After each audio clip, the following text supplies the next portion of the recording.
and welcome to Africa 54. I'm Joke Rogers at Channels Television in Lagos, and I'm joined by Esther Gitui-Ewart at the Voice of America in Washington. Thanks. I'm Esther Gitui-Ewart in Washington, D.C. This is our global headquarters, and happy to be with you again for another edition of Africa 54. Let's begin with hopes of reducing Nigeria's infant mortality rate. Joke Rogers in Lagos brings you that story. That's right. The United Nations Children's Fund, UNICEF, in collaboration with the European Union, is working with local authorities in northern Nigeria to reduce maternal and infant mortality. Through the training of 300 health workers as community resource persons, rural community dwellers in Adamawa State, northeast Nigeria, are getting better access to medical services. Channels Television's correspondent Freedom Haslon compiled this report. Nigeria's maternal and infant mortality rate is believed to be the highest in the world. The United Nations Children's Fund, UNICEF, is making efforts to reduce this, beginning from the northern part of the country.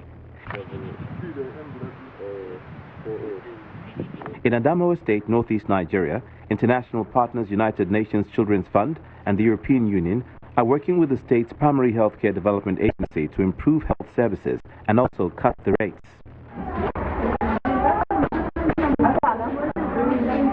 Only recently, an intervention by both organizations provided a training, the Community-Oriented Resource Persons Program, for health workers in Tongo local government area of the state.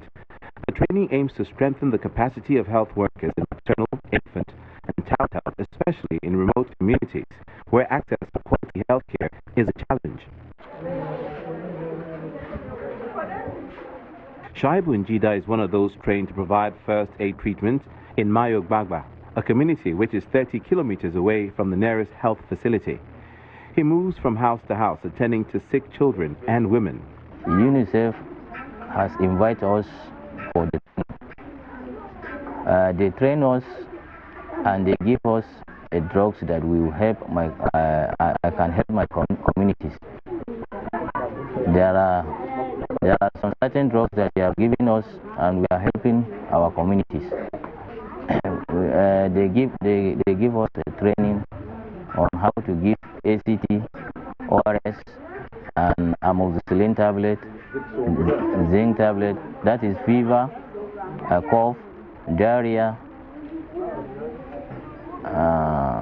and apart from this, there are some danger signs that if it is danger sign, we immediately refer to the cottage. A mother narrates how the health worker came to her rescue when her son was ill. I thank God for the EU UNICEF intervention program because they have really helped me.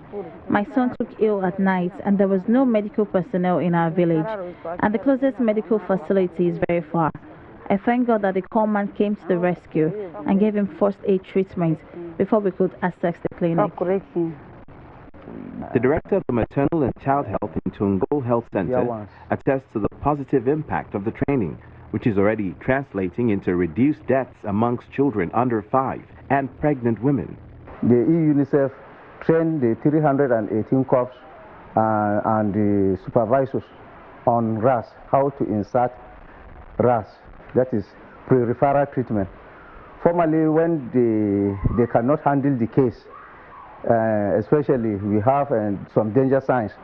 If patient comes with malaria and there is some danger signs, cough color urine and convulsive children, so the corps cannot treat those cases.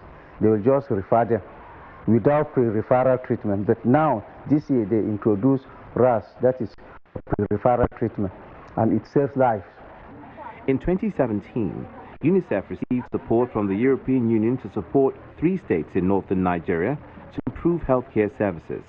The states were selected as beneficiaries of a project titled Strengthening Primary Healthcare and Community Resilience for Improved Maternal, Newborn, Child Health and Nutrition.